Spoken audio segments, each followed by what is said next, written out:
Hey, what's up, everybody? This is Charles Sabanson. I want to welcome you guys to another episode of the Dreamers Pro Show, where we cover everything from sports, hot topics, classic debates, and entertainment.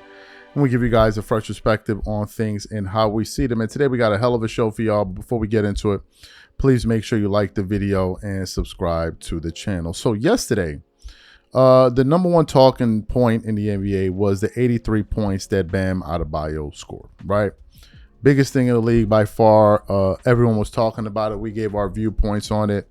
NBA players, everybody. I even saw a video of Nick Young really losing his mind on Gil's Arena, going off, like really going off. Like, you know, some of y'all I'm sure have seen it. But one of the people that weighed in on it yesterday was Stephen A. Smith and Chris Mad Dog Russo. And we did a show about this on yesterday when they did it on ESPN. So I was surprised to see that Stephen A. Smith did another show, I guess later in the day, to talk about to talk about what happened. And actually, if you go to his channel, the name of the video itself, if you guys want to watch it, is called "Why Bam's 83 Point Doesn't Touch Kobe's 81." Stephen A. Smith reacts. But if you go to his actual YouTube page, you'll see he wrote on the thumbnail, "Not how Kobe did it." And I'm like, this is interesting, because when I was listening to him on First Take, he seemed to be kind of pro Bam and what Bam did. So I clicked on the video, and Stephen A. Smith was saying what most people were saying, which was the first three quarters was impressive, but when they got to that fourth quarter, it was a debacle. They made a mockery of NBA basketball in that fourth quarter, and he said the same thing. So what we want to do is play what he had to say. I want you guys to watch and listen to what he had to say, and I'm going to come back and continue on the show. Take a listen to his comments here. See, that last part is important to bring up. It's the Washington Wizards. Ladies and gentlemen, they are an atrocity. They are god-awful. They make it easy for us to stomach politics coming out of Washington, because they're worse. They're horrible. And you know what makes it even worse, and what makes it appropriate for me to say what I just said about the Washington Wizards? They actually looked like they were helping Bam Adebayo capture the record. They were extending the game. Why would you foul Bam Adebayo late in the game like that? Why would you do that? What would you do that for? Why would you just sit up there and try to force him to miss a shot? What did you foul him for? Okay? The Washington Wizards will live in infamy for this, because they're that awful. And Ime Udoka was right to bring it up. Now, this is an opponent from another team sitting up there and saying, it's the Wizards. That basically tells you, to the citizens of D.C., no wonder you ain't a damn state. You're the District of Columbia. I think about the late, great Jesse Jackson, God rest his soul. Remember the phrase he would use?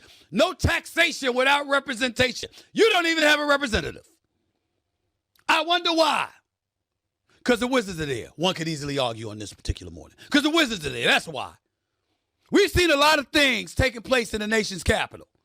A lot of things that make us want to puke. This was one of them. Just no defense whatsoever. Just horrible, okay? So that's bad enough.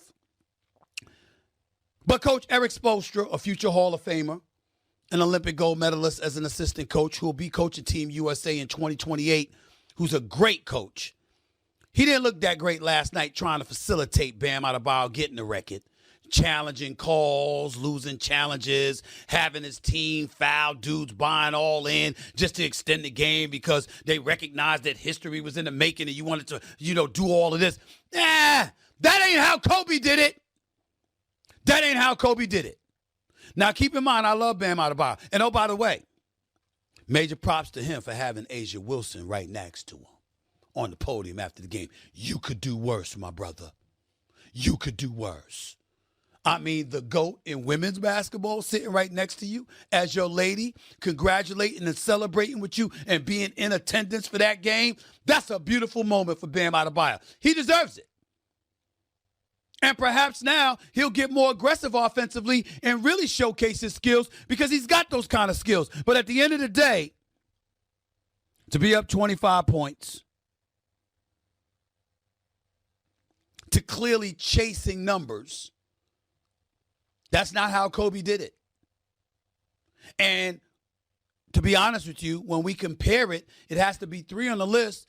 Wilt Chamberlain doesn't even get the nod ahead of Kobe, even though he dropped 100, because nobody saw it other than the spectators in attendance. And he was a foot taller than everybody he went up against. In the 60s, he might have been the only 7-footer on the planet outside of him and Kareem. And George Mikan, it wasn't putting stuff in the food then making you grow. So, I mean, that's why we got to look at it. Whereas Kobe, we saw that live and in living color. 2006, cameras rolling. And this brother was doing it all. So Kobe goes down as the greatest single game performance we have ever witnessed. Wilt Chamberlain's got to be number 2 because 100's 100. And Bam Adebayo's got to be 3. But the bottom line is he did it. Excellent. So you heard what Smith had to say. What are my thoughts about this? Look, I think most people would have given Bam his props if he did it the right way, if he did it within the flow of the game. I think the fourth quarter and what happened in that fourth quarter is where he lost a lot of people. You know, the Miami Heat were going out of their way to let this guy get every single shot. You're in the game. You're up by a lot of points. And usually in the past, when players are doing really well and they're rolling and their team is, you know, their team is leading, they take their star player out the game. They did the exact same when Kobe outscored the Dallas Mavericks in 3 quarters when he had 62 points in 3 quarters, when teams were scoring less than 100. Kobe could have played the fourth quarter. As a matter of fact, the Lakers coaching staff asked Kobe to go back in the game. And he said, no, he doesn't want to go. They don't need him. They don't need his points anymore. And the Lakers coaching staff were stunned, like, what? Yeah, so Bam is getting criticized for that. The Miami Heat are being criticized for their role in it. And the disgusting display of basketball, what they did at the end, where it just kept on. It was disgusting, right? It wasn't basketball anymore. It was just it became a sham of a game, right? It was a total mockery of the sport. And that's why people are pushing back. And then the 43, bro, if this was pure, people would have said it. When Kobe scored 81, no one had this reaction. People were in awe.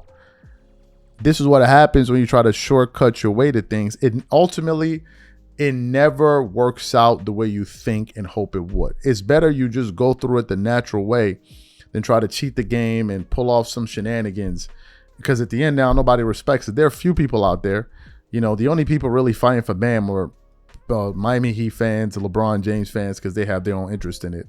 And then trolls. That's it. Everybody else is not really impressed by it because Son didn't do it the right way. That's basically what everybody's saying. These are my thoughts. Whatever you guys think, please leave your thoughts and comments in the comment section. We catch you all on the next show and I'm out. Peace.